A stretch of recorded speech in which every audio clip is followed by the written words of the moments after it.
Tennessee landed 2 coaches to begin the week, finding a running backs coach in Darrell Sims coming from Cincinnati, and then William Inge coming from Alabama via Washington to coach linebackers.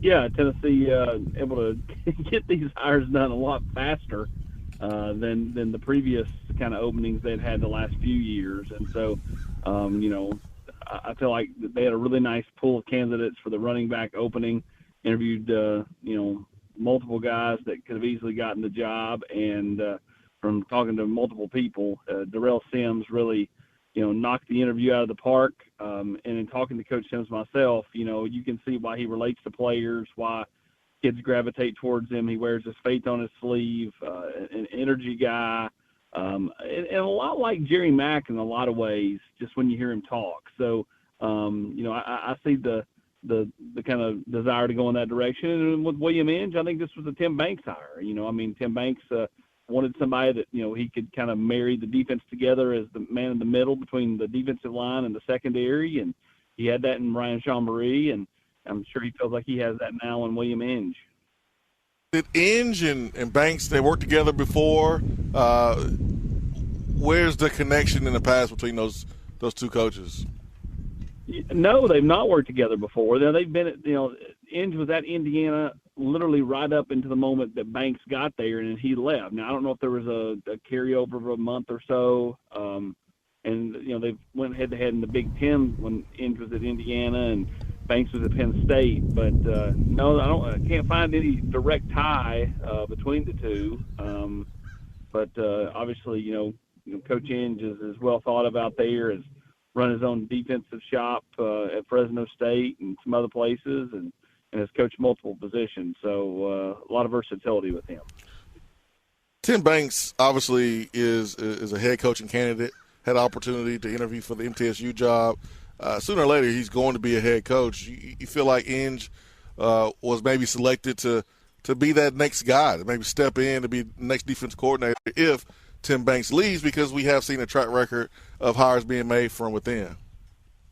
I don't think that's necessarily the case. Obviously, that there would be potentially an option there with Coach Inge having called his own defense before. I think more than anything, this is a kind of like, what did Coach Banks want out of that linebacker spot? What did he want? To help marry kind of everything together. And he talked to multiple people and pretty much quickly moved on a guy that he kind of targeted as soon as BJ told him that he was officially leaving for Michigan. Austin Price is with us. You can read his work, see him, hear him at Volquest.com. Is Tennessee's coaching staff set for 2024? Has Tennessee hopped off the coaching carousel for this offseason? I believe so. Georgia made a run at Kelsey Pope in the last 48 hours, and Tennessee was able to, kind of fend them off, and Coach Pope will be back next year and would expect him to, get a new contract when they announce their new deals among assistant coaches, in the coming days and weeks ahead. But, I think that should be it as far as on-the-field coaches. Don't see anybody else departing at this stage. There you go, Kelsey Pope, man, using that leverage, getting you some more bread. Well, can you walk us through kind of the changes that occurred there in the recruiting office so far in the last couple of weeks? You talking about like Trey Johnson moved over to Angelia Brummett's spot? Yep. Yeah, Angelia took a job outside of football, on the West Coast, and Trey Johnson wanted to move into that role, which is kind of a different role that he's been in. He's been in scouting. Tennessee made a couple of hires there as Charlie Hyde departed, and then Trey moved out of his role into the director of recruiting role. So they got a couple of an offensive lead scout, a defensive lead scout, and Steven Ruzick and Mack, and so that stuff happens a lot. It's just about watching film, getting film to the coaches, kind of trying to identify guys early, and then the coaches watch them and determine, let's go on this kid, or I'm not sure he's quite ready yet, or I don't think he can play at this level or whatever. So all those guys play a key role, but at the same time, if you lose one or you move one around, it doesn't cause a domino effect to hurt recruiting, so to speak. So Just kind of some natural moving around there. I think the biggest thing for Coach Heupel on the whole is, he's the voice of the offense, and Tim Banks is the voice of the defense, and we're going into year 4, and you'll have had the same voices leading both sides of the ball. And I think that's the biggest thing of continuity for the entire program. The changes in the recruiting office, the main voices are still there. Brandon Lawson, Scott Altizer, Billy High, all those guys are still very prominent. And Trey Johnson's still there. He's just in a different role, but he can definitely help out in different areas.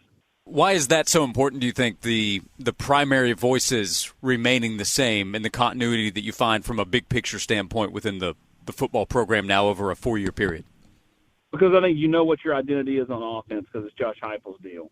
And I think on defense, what your identity is there. Once Tim Banks got in there and got himself established, what Tim Banks wants out of his defense, And so I think having the same voice leading both sides of the ball, or the same voices leading each side of the ball, is big, just for the program that has seen so much change, so much coordinator change and everything else. I think having the same strength coach. Do I think the strength coach is something that's a little bit overblown at times? Yeah, because, you get a lot of quality guys, but to have the same voice doing the same program, give or take a few variations, like I think is big, because, you go from a guy that does a lot of free weights to a guy that does more calisthenics to a guy that does, more agility stuff.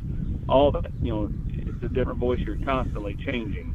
To have the same voices leading the defense, leading the strength staff, leading the offense, I think that plays a huge role just in the continuity and why Tennessee's been able to go from a team that didn't make bowl games to now have played in 3 in a row, played in an Orange Bowl. They've not done that, since the 90s.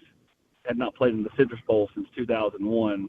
All of us were still in high school or middle school, depending on how old you were, each of the last time Tennessee did either one of those things. Recruiting territories, how do you envision Sims, Inge being used? More recruiting a territory or recruiting their own position?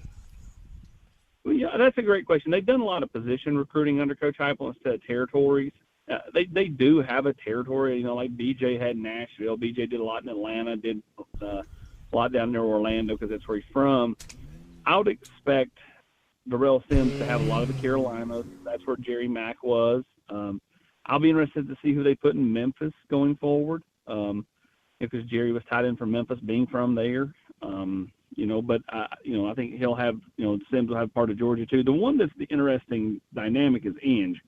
He has no ties to the South. He's never recruited the South, to my knowledge, and outside of maybe basically cherry picking a player here and there and coming to see a kid in Montgomery, Alabama, or Columbus, Georgia, or whatever. You're not going and staying in the state of Georgia for 3 weeks, right? And as a recruiter, so to me, it'll be interesting to kind of see what they do with him. Do they let him have a little bit more of the West Coast? Does he recruit the West Coast more? How does the West Coast get recruited overall with the Pac-12 kind of going belly up, and all of a sudden those mamas and daddies that used to send their kid to Cal, and you play games at Stanford and UCLA and USC, and even not too far, or these other games in Utah and Arizona. Now all of a sudden they're going to be playing games in the ACC. UCLA is going to be in the Big Ten, and do they try to get in on more West Coast kids now with the travel part of this way more of a thing than it used to be? I'd be interested to kind of see how they use him as a recruiter, because at this point I do not know. Austin Price, Volquest.com. You can read his work, hear from him, see him and his colleagues. If you go check out Volquest, covering football, recruiting, basketball, and baseball season now underway, and find him on Twitter. Give him a follow at Austin Priceless. Great information today as always. Austin, thanks so much for the time, and we'll talk to you again soon. Appreciate you guys. Thank you.